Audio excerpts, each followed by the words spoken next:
We've got to help people understand they are worthy of love and they're capable of love.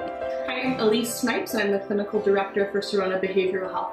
And I'm here today with Lori Jean Glass, the CEO and founder of Glass House. Lori Jean, I'd love to hear kind of your entry point into this world of what you've been creating these years. Well, that's a real big question. My entry point, I think it was when I came out of the womb. You're made for this. Yes, absolutely. Yeah, I'm one of those people that, I kind of stumbled into this profession because I was looking for a way to be able to live life and manage and tolerate my feelings. And as elementary as that might sound, the truth for me is that I just had so much trauma stored in my body, and I was fighting for my life. Yes. And I was using survival patterns, which is another term for a coping mechanism, in order to be able to show up and be relational. And I'm one of those people where I have a lot of trauma in my history, and my father drowned when I was a little girl, and my mom, alcoholic, died when I was a teenager, and I think that from all that abandonment and neglect, I just really felt like I never belonged. So I talk a lot about unmet longing and all of that. So forming your experience and story, and that you created something out of. That's right. That's right, I have, and not by myself, with collaboration and a lot of help along the way. And really, I think what I want to talk about today is really this concept of love addiction. I have quite a few videos online, even from, I feel like I was like pedaling around the country, like getting people to be aware of the concept of love addiction. And what I've learned from being the executive director of clinical operations at Five Sisters Ranch for 8 years, and now transferring over and working with men and women through the Glass House, is that love is not addictive. So this concept of love addiction is really what I want to talk about. Okay, so you're really breaking the stigma. This is a buzzword, love addiction. That's right. right. You hear it, but you think that's like a misnomer. So we're getting that wrong somewhere. Oh, we're getting it way wrong. And the reason is because, we're on this, our new thing now is shame. Like, we're all talking about shame and how we carry shame. And, Brené Brown has done an amazing job opening up our eyes to learning about our carried shame. And, when I was hitting a bottom, starting, several decades ago, I went in and was in deep pain from a breakup. And I felt like I wanted to die. And because that was my mom's solution for her pain, I knew that I couldn't leave my 2 boys with that. So I was told that what I struggled with was love addiction. And I'll never forget walking out of that office feeling, talk about shame. No kidding. What I wanted more than anything in my life was love. And to be heard and seen and understood. But now I'm addicted to this beautiful thing that everybody is aspiring to have. Oh my gosh, right?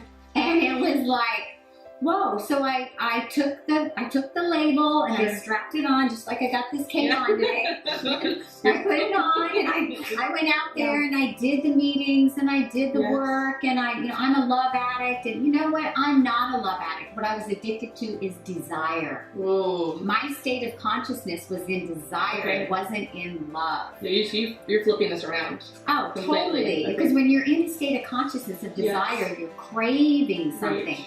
And the process you're in your life is you're in this enslavement. So you're a slave to this thing that you're craving, and you have a constant desire for it. Powerful. As opposed to love, when you're in the state of consciousness of love, it's a freedom that you have. It's a revelation that you have. It's a process that's not enslaving. Right. So I'm not a love addict. Never have been, never will be. That's so good to be able to say that out loud. You've earned the right to say that. That's right. So my invitation to the behavioral health community is, let's call it attachment dysregulation. Ooh. Okay, let's talk about that, right? Because language is so important when we consider even the idea of, use air quotes, of addiction. and the stigma that comes with that, or the shame, as you're mentioning. Right. And so now you're saying, let's be considerate of how we're even speaking about this, because how we talked about addiction, or what you're saying now, is it's absolutely not love addiction. This is actually an attachment, dysregulation. That's right. Wow. Okay. So my attachment is this. Okay. You know, Okay. if you love me, Yes. excuse me, my attachment was Well, this. yeah, the language again, yeah. Yes. So when I'm craving Yes. something so that I can be okay, and I'm not okay if I don't have it, that's not love. That is. I'm trying to attach anxiously Okay. to avoid the feelings I'm having, because if I can get you to come in and be Yes. with me, Yes. then I'm no longer with me. So I'm hosting you, basically. That's right. Okay. Wow. Yeah, Wow. little Harry Potterish. Yeah. Oh, yeah. Love Yes. it. Yeah. Absolutely love that. So it's like been so helpful to help men and women Yes. understand that, you know, you are worthy of love. You're capable of love. You will have love. You already have love. I think This relationship that you're being Yeah. told you're love addicted to, that's not love. that puts people into a sick cycle that they can't really emerge from. It's so shaming. Yeah, it is. It is. I think what I'm loving hearing you talk about, though, is that this is a human experience. This isn't only for people that have been given a diagnosis of love addiction. All people are going to be able to attach to this concept. So That's this right. isn't for, let's say, a specialized population. That's right. Right. This is for everyone. Who's the singer, Robert? Gonna have to face it, you're addicted to love. I mean, people have been saying they're addicted to love for decades. Yeah. Like, that's a thing. You know, it's a thing that we have, that we use, and it's a concept that, you know, is causing harm. Right. It also feels like a cop out sometimes. That, oh well, I'm powerless. I'm just an addict, or I'm just a love addict. Yeah. Like, and what else? That's right. Like, if you're calling somebody 38 times in a row, it's not love. I've done that back in the day. Yeah. Or doing a drive-by, or you know, or taking other. I call it hostage taking. Okay. Like you're taking somebody else hostage and holding them in captivity so that you can be okay. It's not love. Which is a challenge for someone to hear, because that's what they call it. Right? That's right. Okay. Okay. So people that would come to Glass House, who's the person who needs to be there? Well, Glass House is much more than just what we're talking about today. Okay. But the person that needs to be there is the person that has experienced, you know, some real challenges in relationship. Because we get people that are anxious like that, and we also get what we call love avoidant. Okay. You know, we get other types of people. So we get people that have been betrayed. We Yes. get people that are betraying. We get people that are trying to have an experience so that they can cover up these feelings that they haven't been able to embody. Okay. They can't manage and tolerate, so they have experience. It's why people drink. It's why people turn to drugs. It's why many people go and they have these different experiences. It's why people turn to food. Yes. You know, I mean, and all of those things. If you're not an alcoholic, a glass of wine is good. Yeah. If you're, you know, have money and you want to shop and have fun, awesome. So the attachment is healthy. That's So right. there's freedom. That's right. Okay. So we get people that are having challenges Yes. attaching securely in relationships. So it's really about people that have attachment challenges. Okay. That's really kind of the basis of what we're treating. And sometimes it can come up later in life, and sometimes it can be that pain body wound that Eckhart Tolle speaks about. Yep. That can be getting activated, and that could be so deeply ingrained in somebody's way of living that they need to get help I love that. and really understand it. Like, I had this attachment button, and I've talked Yes. about it a lot, so I don't, you know, but it's true. Yeah. Like, when I feel like I'm abandoned, I have this automatic thing that comes up for me. Physiological. Right, but today I have a healthy adult thing and say, oh, Lori Jean, you're not being abandoned. You know, that person's not able to connect with you, or that person's not safe with you, so say thank you. Yeah. And move on. Yeah. Yeah. You know? Yeah. I love that you really expanded this idea of attachment so that I feel like everybody could benefit from this experience. And I think that there's times where we think that maybe our injury is unique or so specified that maybe we're beyond help. But when I'm listening to it, I'm thinking, oh, there are so many people that I know that can benefit from this, because there is nothing that is too unique for what you're moving in. That's right. Yeah. That's I love absolutely right. Mhm. That's absolutely right. And you know, you can go from good to great. You don't have to get this kind of help just when life is like you're like me and I'm ready to end it. Yes. Which was my bottom. Like I was like didn't see a way out.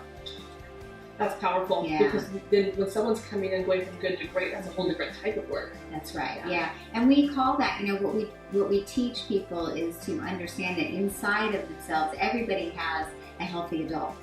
Everyone is capable of having healthy relationships, regardless of who you are and where you come from.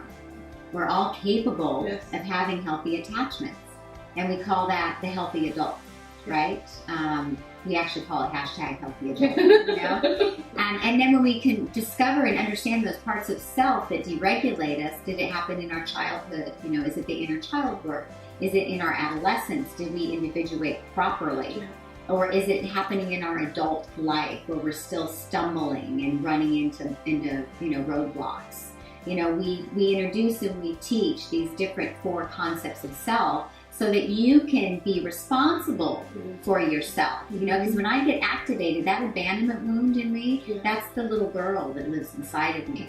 That's a little girl that lost her dad on the banks of the Potomac River, that was completely powerless over losing him. To this day, when I see an amazing dad with giving so much love and attention and affection to their child, it's beautiful, and there's a bittersweetness to it. Yes. But it's so wonderful to see that and be so loving that child has what that child needs. Because many of us didn't have that. Yes. And if we don't learn to give that to ourselves, then as we grow, we hold other people responsible to that without them knowing that that's what we're doing. So subconsciously, that's where that's right. Okay. And then what happens is when we individuate, because our home environment's not safe, we don't individuate properly, and we get our adolescent energy on board, and that's the, F you. That's I'm going to do drugs. That's the you're not telling me what to do. That's the gatekeeper protecting the child, because they don't know enough. They don't know how to be. So, just dropping into some of the concepts that we use. Yes.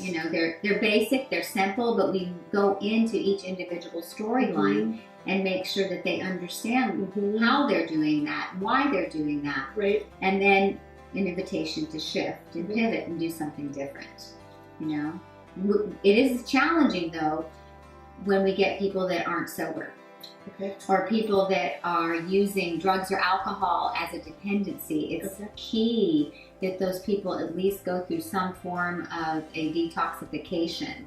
They need to have clarity, and they need to be clear before they do this work, because otherwise they'll do a little bit of it and then they'll use the alcohol or drugs as an experience, and they won't learn how to manage and tolerate those feelings over time.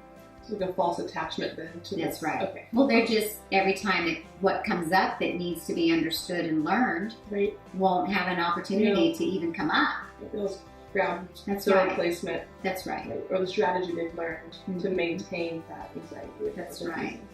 Yeah, and that's why I love talking with you, because of what you do and the line of work that you're in. It's wonderful that you get that concept so you can really see someone, even in the throes of early coming out. Like so many people say you can't talk to them, you have to wait, they have to have all this sobriety, but they're already talking about it. And if you don't help them, they're going to leave you and go sit on the bar stool and talk to somebody out there. I used to say back in the day when I was using alcohol, I haven't had a drink in 21 years, and I used to say to people, I used to go into parties or bars and I'd find somebody to listen to my country western song. It's perfect, little girl from West Virginia, Anyway, I won't go there. We must have known each other in a previous life. I used to bartend, and that was my specialty. I'm so comfortable with you. But I think the point that I really want to drive home is this concept of love isn't addictive. We've got to help people understand they are worthy of love, and they're capable of love. Because if you think and tell yourself you're addicted to something, the default is, I can't have that. And that's not helping our human spirit live in light and love. That's so beautiful.